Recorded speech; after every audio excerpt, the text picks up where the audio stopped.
রমাদান মাস। তো বেসিক থেকে spoken English class রমাদান মাসের গুরুত্বপূর্ণ কিছু টপিক নিয়ে হাজির হয়েছি। তো প্রথমে দেখুন যে ইংলিশে কীভাবে বলবেন এটি রোজার মাস। এটি রোজার মাস ইংলিশে বলতে গেলে it is the month of fasting. It is the month of fasting মানে হচ্ছে এটি রোজার মাস। আমি সেহরি করেছি।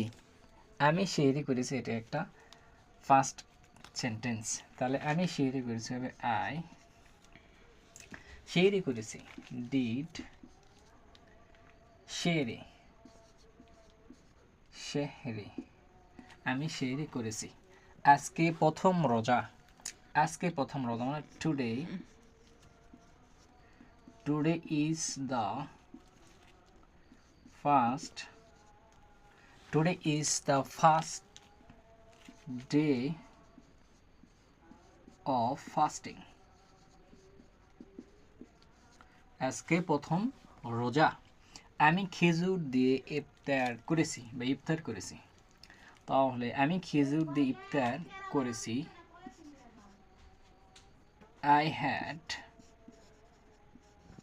I had ইফতার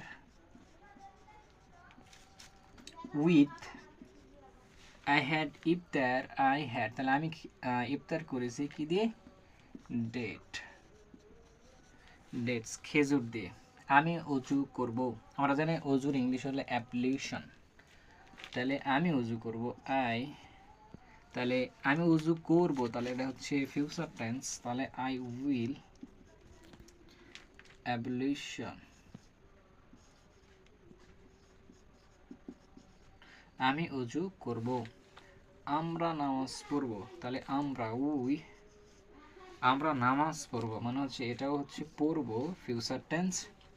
আমরা নামাজ পড়ব। উই উইল প্রে, আমরা নামাজ পড়ব। আমি রোজা আছি, I am fasting,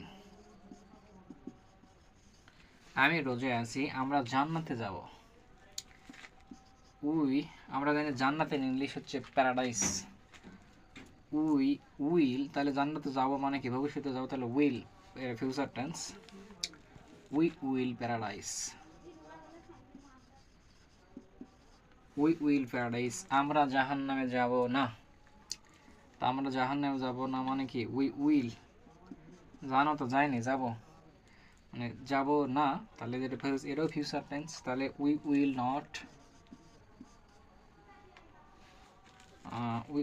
not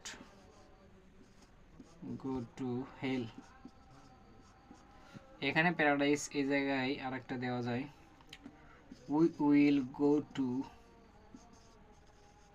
paradise, will go to paradise, will not go to hell. আমরা জাহান্নামে যাব না। তো জাহান্নামে যাব না, জান্নাতে যাওয়ার সবার একটা ইচ্ছা। কারণ হচ্ছে জান্নাতে কি সুন্দর 70 হুর রয়েছে। তো এটা আমাদের সকলের চাওয়া, সকল ছেলের আশা যেন পূর্ণ হয়, জান্নাতে যে হুরের একটা চাহিদা।